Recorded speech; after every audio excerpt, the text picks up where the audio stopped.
What's going on, guys? G2 here. Welcome back to the bench, and today we're going to be building a set of irons. We've done hybrids, we've done wedges, so now we're going to finish off and do the entire set of irons. I'm going to show you how to do that. It's really easy. You can do it yourself. Let's get into it.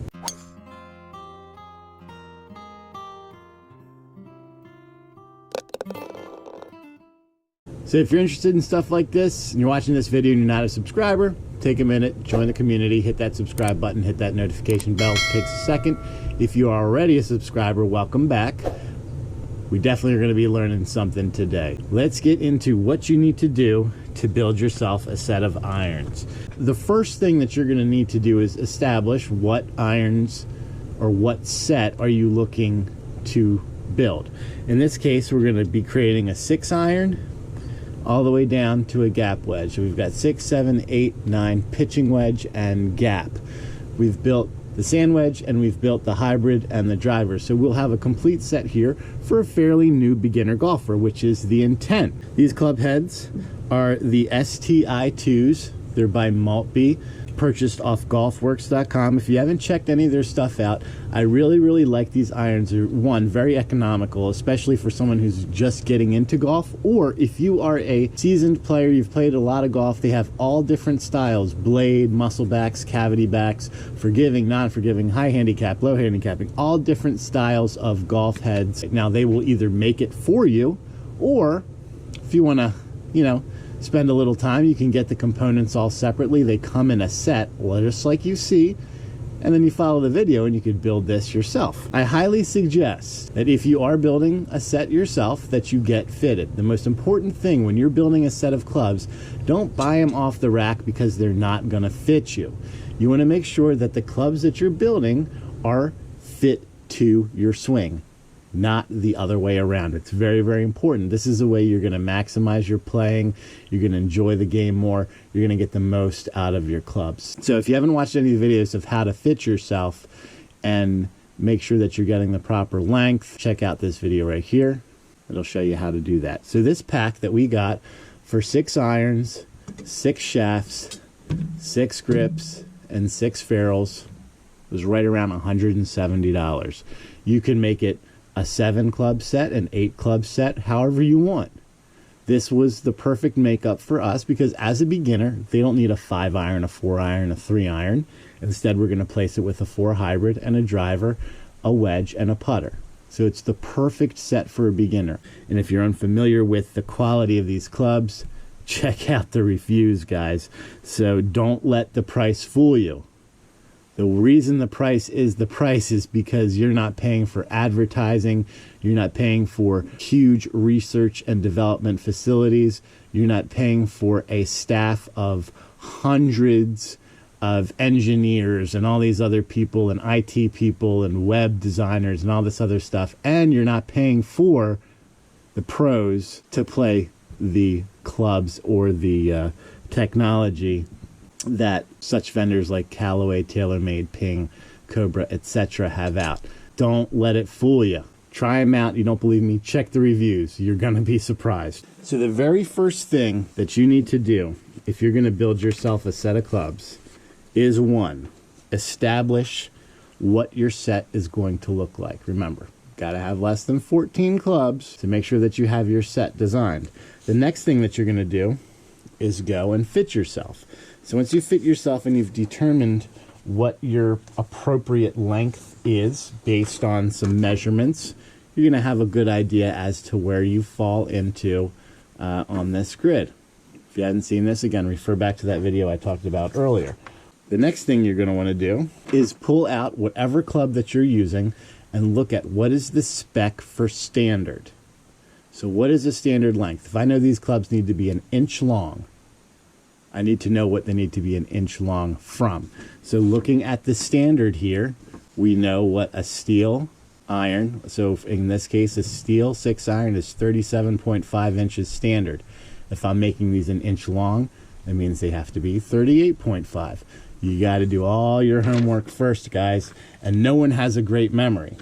So what I suggest you do is fill out this little chart, keep it by your workbench when you're working so you know exactly how long each club needs to be. One of the things that people get stuck with here is when you're dealing with a steel shaft, typically when you're cutting for length, you cut from the butt or the back of the club. The tip here, you typically don't tip trim unless you're dealing with graphite. Specifications for vendors and steel shafts will tell you whether it is a tip trim, whether it's a butt trim, or whether it's both. So mark down that information so you know what you're doing before you start cutting and all that other stuff. We're going to go ahead and we're going to build this gap wedge here together. The process is the exact same through all of the clubs. So as we go through a step, just remember you can do that step for all of those clubs, and I would encourage you to do it all together so that when you finish one, you're finishing all of them. Just a little bit more efficient that way. So let's clean this up. Let's get our gap wedge and our stuff all together, and let's put this baby together. We have our grip. These are Crossline, lambkin, standard, black. We have our gap wedge here. We have our ferrule, and then we have our shaft. So the first thing that we're going to need to do is determine how long this shaft needs to be. Now, based on our specifications, we know that our gap wedge is going to come in at 35.75 inches. So that is our target measurement. But how do we measure that? Do we measure from here all the way to the back? Do we put the club on, and from there do we measure it from here, from here, from here? Where do we measure it from? Let's take you over to the measuring bench and show you how you set that up. All right, guys, so when we're measuring our club, you want to measure from the bottom of the sole plate. So Mitchell Golf Equipment has this great little measuring guide out. Your golf stick or yardstick fits right in there perfectly, and it gives you the length of measurement. So what you want to do is you want to make sure you've got this shaft all the way in, right all the way into the bottom of the club. You're going to set it into the jig, place it onto the bottom, and then we're going to go all the way down here to the end. Okay, and so now remember, this is our gap wedge. So according to our gap wedge, it's going to be 35.75 inches. So what I'll like to do is make sure this is all nice and tight, putting a little force this way, right? So we're going to put our tape right about here. We're going to get our Sharpie. We're going to mark it at 35.75 right there. And then what I also like to do here is I'll label the club. This way, if the club head becomes removed from the shaft, which it inevitably will, we know exactly what club this shaft belongs to and how long it's supposed to be. So it gives us a chance to double check before we make our cuts. So now with our mark set here on our club, we know exactly where we want to make our cut. We're going to take it over to our chop saw. We're going to place this in. We're going to bring our chop saw down just to make sure we're right on that line. And we're going to tighten this into the saw right here. So now we're going to grab our saw. We have it all nice and set here. Make sure you get some iPro on here. We're going to sling some sparks. So let's go. So we've cut our shaft to length. We still have our mark here, so we know exactly what club we're dealing with. Now, the one thing you're going to notice is you're going to have some burrs here on the end, right? Because we just cut metal. It's not going to be the cleanest cut. So the next step to do is to go over here to the belt sander, and we're going to clean it up. So we've got our little 1-inch belt sander here, and we're just going to clean off this edge really quickly.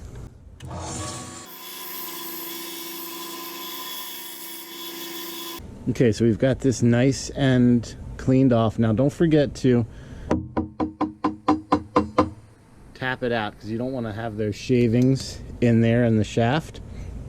Now, one of the things that we need to do when we get this shaft ready to glue our head onto is we need to do what's called abrading. We need to abrade the tip of the shaft so you can see it's really shiny.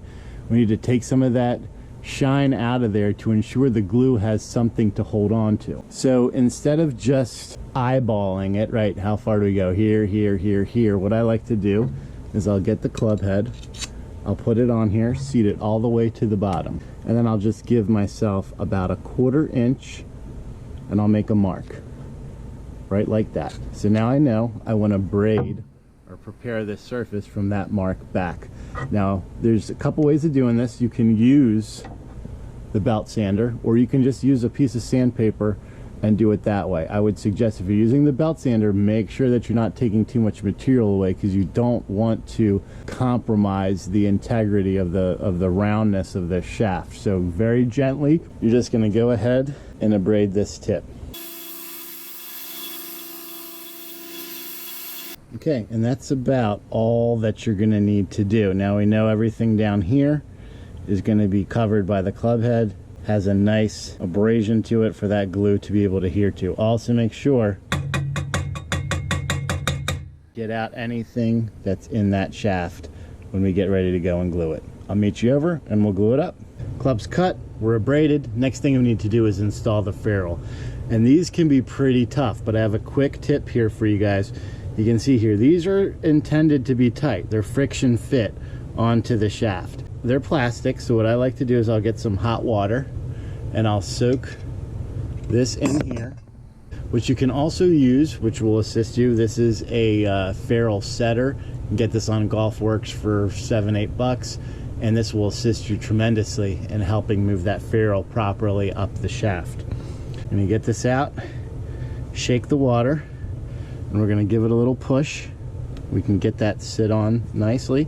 We're gonna use our ferrule setter here, just kind of place it against, give it a little push, and it's gonna go in. Now while it's still warm, we're gonna get our club head and we're gonna push it the rest of the way onto the club.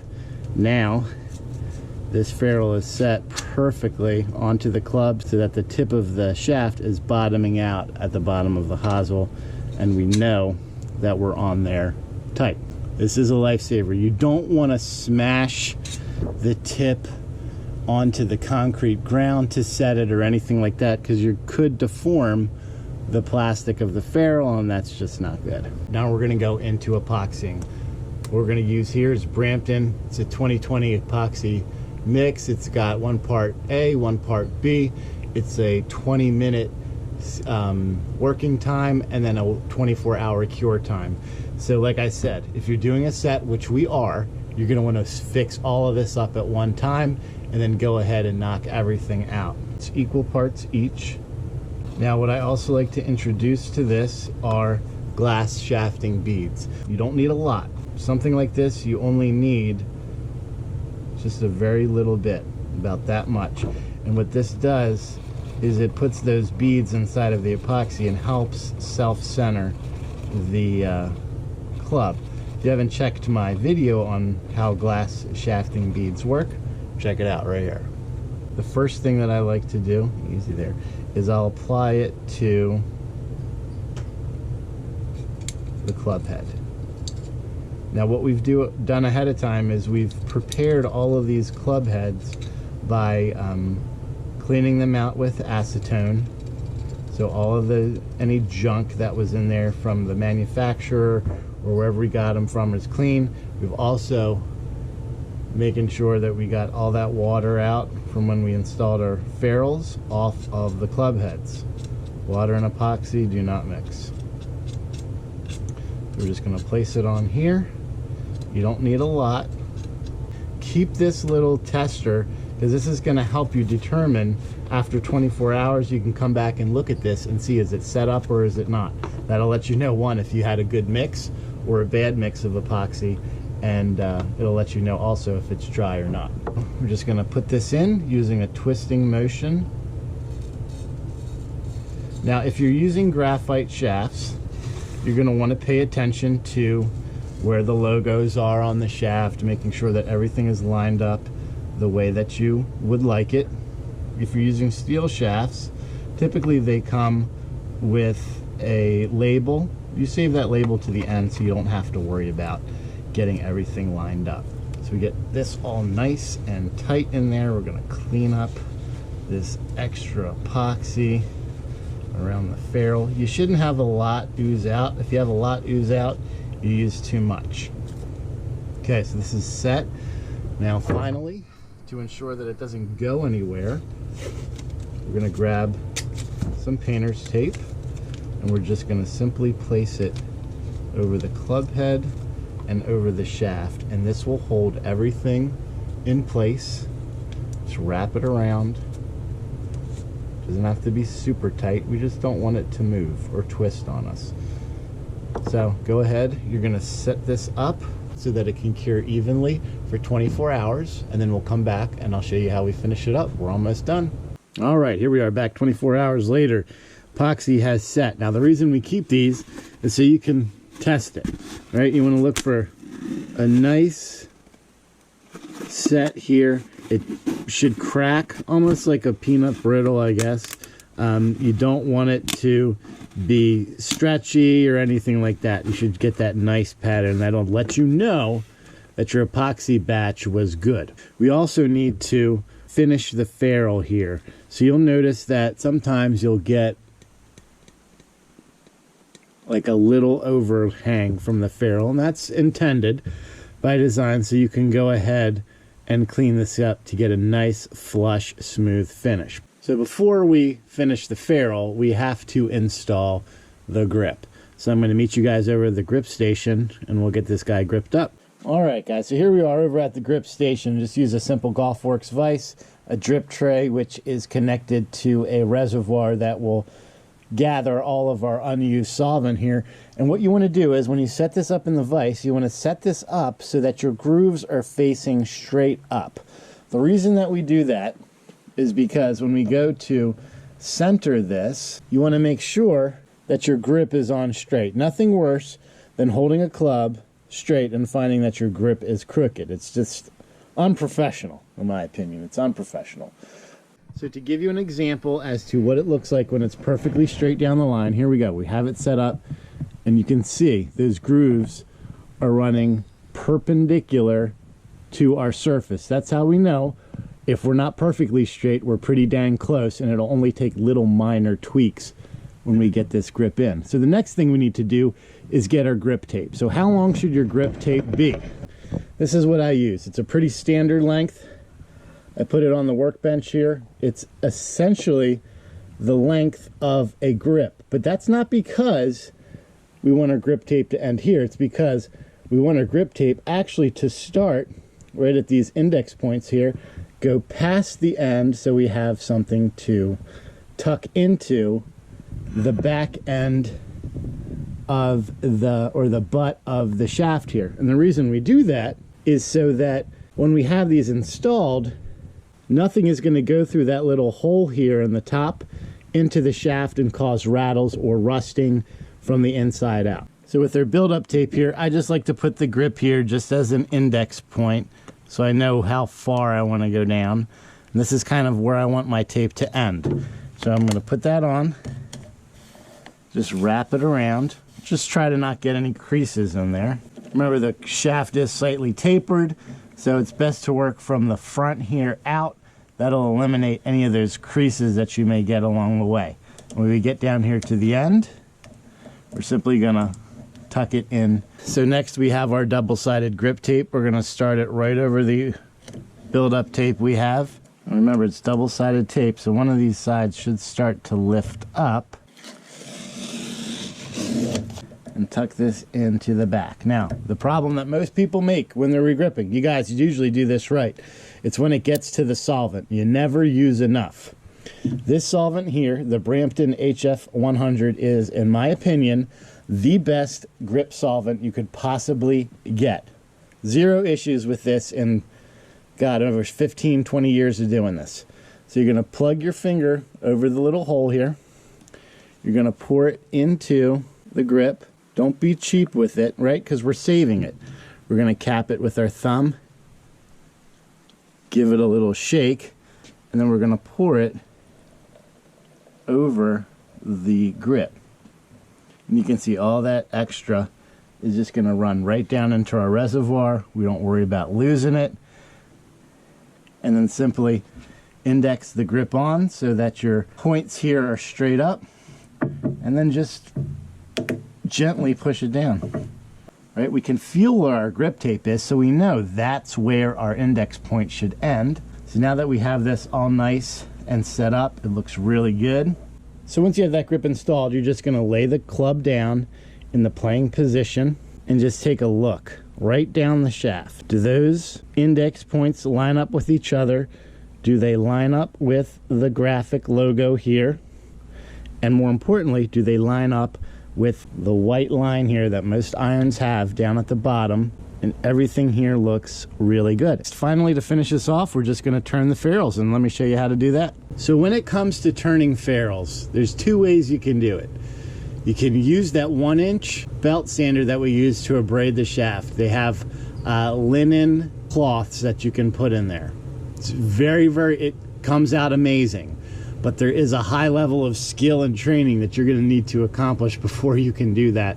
Because one little slip with that belt sander and you're gonna burn the ferrule or knock it off, and you have to have constant turning motion. You gotta be really precise. So unless you're practiced in that, this is the easiest way I think that anyone at all skill levels can be able to handle. Using simple acetone, a microfiber cloth. Just gonna get some acetone on that cloth. You don't need a ton. You're gonna get that little spot with the acetone. You're gonna hold it over the ferrule, and you're just gonna turn. Just turn the club head, just like this. See how that black came off? That's our ferrule wearing down. Then with the non-acetone part of the cloth, you're just gonna go back and just polish this up.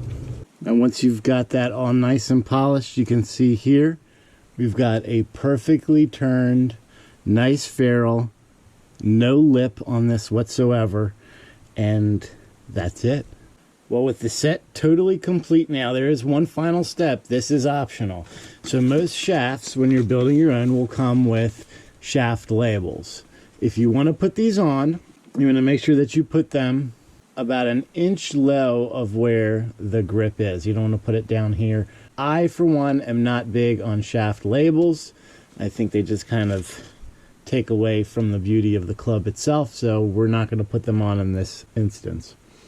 And that's going to wrap up the build, guys. So if I was to summate this whole thing into 3 main points: get your measurements first. 2, when you're dealing with the ferrule, installing it onto the shaft, use hot water so you can slip it onto the shaft. 3, make sure that you save your epoxy. This guy right here tells you exactly how your batch was. If this is bad, these are gonna fall off. Cover those 3 things and you'll breeze through this no problem, and you can totally do this on your own. I'm gonna leave you guys with that. Good luck on your builds. If you have any questions, leave them in the comments, email me. You know where to find me. Make sure that you swing hard, just in case you hit it. G2 out.